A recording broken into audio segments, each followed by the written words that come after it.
Hai teman-teman, assalamualaikum. Ini saya bikin roti sobek isi coklat ya.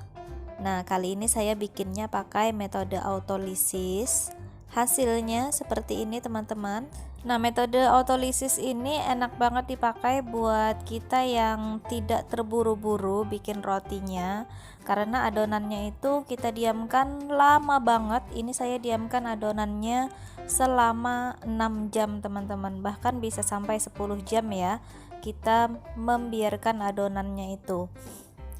Kalian bisa lihat hasilnya seperti ini teman-teman, rotinya dengan metode autolisis ini. Jadi walaupun adonan tuh didiamkan sampai 6 jaman, hasilnya tetap oke. Rotinya tetap empuk, tetap lembut walaupun rotinya sudah dingin teman-teman.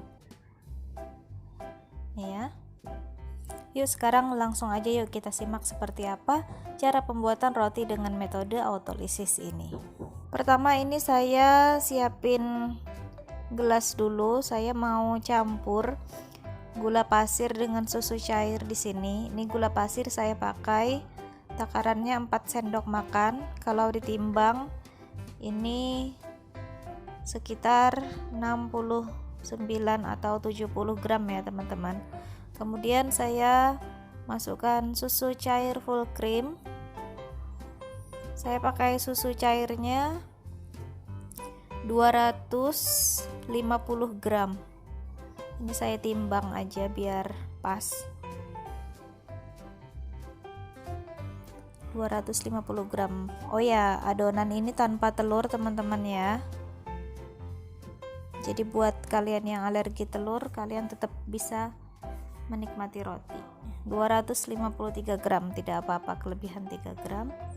Kemudian dua bahan ini kita aduk dulu supaya gulanya itu larut ya teman-teman. Jadi nanti pas dicampur sama terigu itu lebih mudah kecampurnya. Kita aduk-aduk aja kayak gini sampai gulanya larut. Nah, ini di wadah, di mangkuknya mixer saya sudah siapkan tepung terigu protein tinggi, ini 400 gram. Kali ini saya akan mengaduknya dengan mixer teman-teman. Biasanya saya aduk pakai tangan aja, cuman ini saya mau tes pakai mixer. Jadi 3 bahan ini kita aduk dulu sampai kecampur rata ya. Ini sebentar aja, pokoknya sampai dia kecampur rata aja. Sudah, kita matikan mixernya. Nah, seperti ini. Ini sudah kecampur. Matikan mixernya dan biarin aja di mangkuknya mixer ini akan kita tutupin pakai serbet. Kita diamkan dia minimal 6 jam teman-teman. Kalian boleh diamkan sampai 8 jam bahkan sampai 10 jam ya. Didiamkannya di suhu ruang saja, tidak perlu di dalam kulkas. Nih hasilnya setelah saya diamkan selama 6 jam. Adonan sudah kalis elastis seperti ini ya, walaupun tadi di mixernya sebentar banget, tidak perlu di mixer lama-lama, jadi adonan sudah kalis. Nah, kalau sudah seperti ini baru kita menambahkan ragi. Cara menambahkan raginya, ragi ini kita campur sama sedikit air ya. Ini 1 sendok makan ragi, tadi saya kasih sekitar 1 sendok makan air suhu ruang. Kita jadikan dia seperti pasta begini supaya mudah kecampur di adonan. Nih gini ya. Sekarang kita masukkan ke adonan yang tadi. Saya akan aduk dengan mixer lagi ini teman-teman. Adonannya sudah kalis ya teman-teman. Jadi ini kita nge-mixernya cuman buat mencampur antara adonan dan raginya saja. Tidak perlu telur, tidak perlu bread improver. Adonan ini tetap empuk dan lembut. Nih saya aduk dengan mixer sampai yang penting raginya itu kecampur sama adonan yang tadi. Nih ya, kalau sudah ini kita menambahkan 2 bahan terakhir. 2 bahan terakhir yang belum kita masukkan adalah butter dan garam. Butter boleh kalian ganti dengan margarin ya. Saya pakainya butter 1 sendok makan aja kita masukin ke sini, segini ya, sudah cukup. Oke, kemudian garam sekitar 1/8 sendok teh lah ya. Terus lanjut ini kita aduk lagi teman-teman sampai butter, garam dan adonannya kecampur merata ya. Saya nambahin 1 sendok teh pasta susu, ini optional aja, boleh kalian skip. Ini cuman buat bikin aroma roti jadi wangi nanti. Nah, setelah selesai kita aduk tadi sebentar. Sekarang adonan kita keluarkan dari mangkuk mixer. Alas silikon sudah saya taburin sama terigu teman-teman ya, karena adonan ini dia sticky banget, dia lengket banget. Nah kayak gini nih, adonannya lengket, tapi kalian tidak perlu khawatir, tidak perlu merasa gagal. Ini adonannya memang seperti ini, cukup ditaburin terigu aja sedikit supaya tidak lengket di tangan.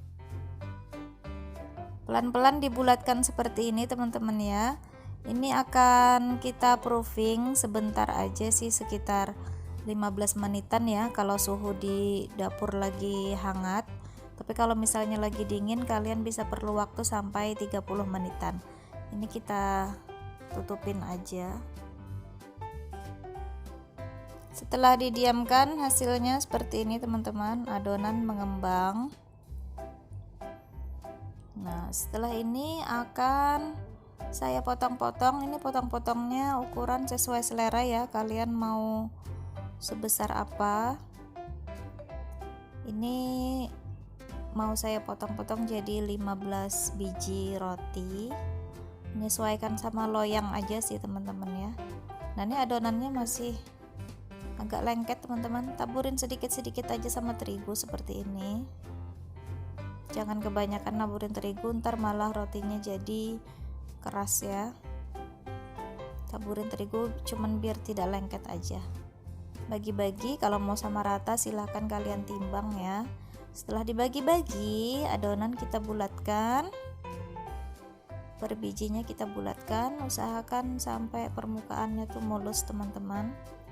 Nah ini bebas ya, kalian mau tanpa isian atau mau dikasih isian, isiannya juga bebas. Ini saya kali ini isiannya mau saya kasih sama seres. Tutupin dulu ini supaya tidak kering. Saya mau siapin isiannya. Ini isian seres. Banyak yang nanya biasanya seresnya pakai merek apa. Ini saya beli yang on-onan, mereknya Holland. Nah ini loyang. Ini loyangnya non-stick ya teman-teman, dia anti lengket, enak banget dipakai. Terus loyangnya itu ringan banget, belinya di marketplace namanya Banggood, nanti saya kasih linknya ya teman-teman. Ini enak banget dipakai buat bikin roti-rotian kayak gini. Tadi saya kasih butter aja sedikit tipis, nanti mau saya susun di situ. Ini kita pipihkan aja adonannya, terus dikasih isian seres dalamnya. Simpel banget. Seres dicampur sama keju parut juga enak banget teman-teman, kalian bisa cobain. Atau seres dikasih sama pisang juga enak banget.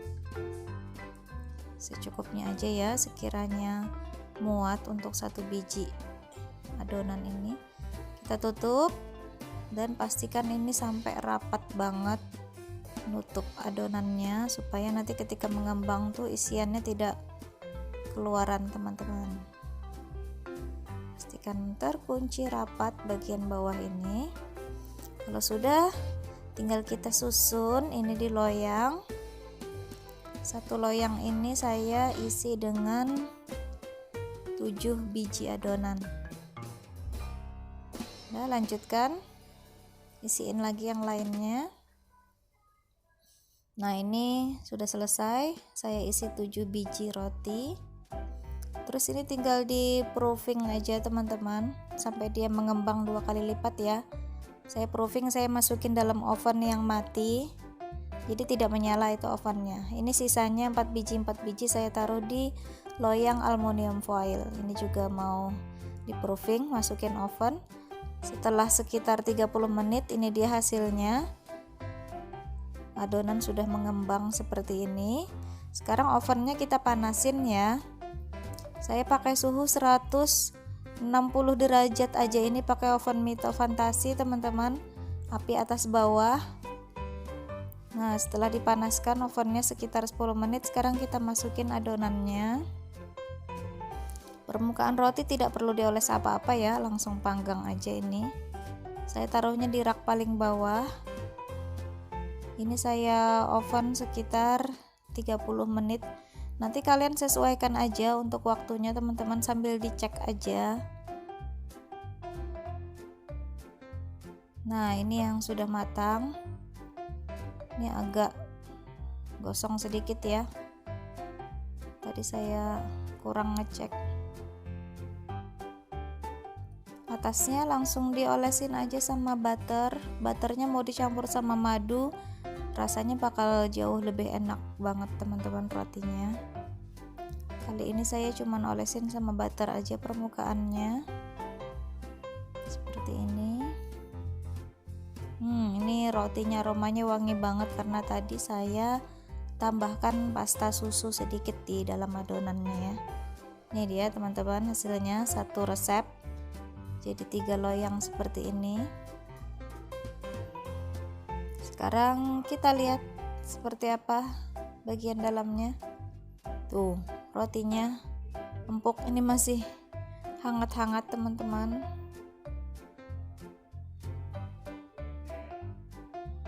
Nih rotinya.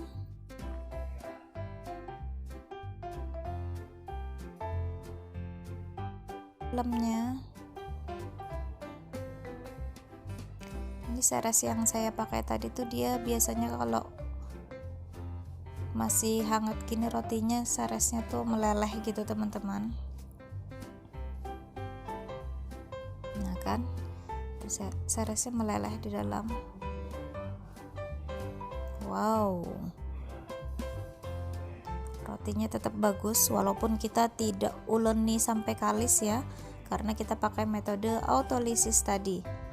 Nah, rotinya empuk banget teman-teman, tetap lembut rotinya. Oke teman-teman, selamat mencoba resep kali ini ya, semoga sukses. Terima kasih.